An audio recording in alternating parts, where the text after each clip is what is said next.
Карло Анчелоти заминува од Пари Сен-Жермен, а негов наследник најверојатно ќе биде тренерот на Свонси Михел Лаудруп. Претседателот на клубот Насер Ел Калаифи и спортскиот директор Леонардо ќе му дозволат на Анчелоти да замине, а таа одлука клубот ќе ја официјализира денеска. Анчелоти веќе го договорил својот трансфер во Реал Мадрид. Во исто време челниците на Пари Сен-Жермен преговараат со Михел Лаудруп, а доколку пропаднат преговорите ќе се свртат кон Андре Вилјаш Боаш од Тотенхем. Лаудруп со Свонси има договор до 2015 година и бил подготвен да ја прифати понудата од Пари Сен-Жермен.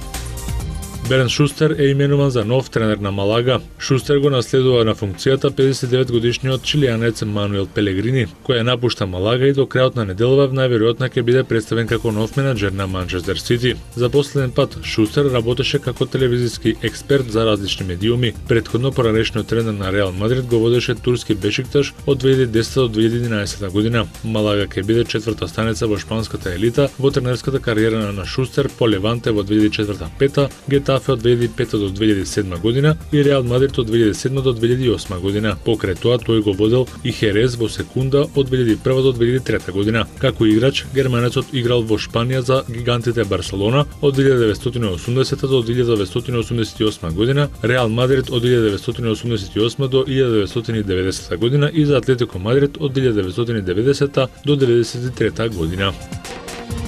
Светскиот рекордер на стои на 200 метри Усеин Болт во Осло во рамките на Диамантската лига постави нов рекорд на 200 метри. Болт ги потсети своите критичари дека не е далеку од својата најдобра форма и синоќа во Осло на трката на 200 метри го постави новиот рекорд на митингот со истрчаните 19 секунди и 79 стотинки. Тој лесно дојде до победата, а со тоа и до рушењето на рекордот на Френки Фредерикс, кој легендарниот спринтер во Осло го постави пред 17 години. Покрај тоа, Усеин Болт го освои најбрзото време оваа година на 200 метри.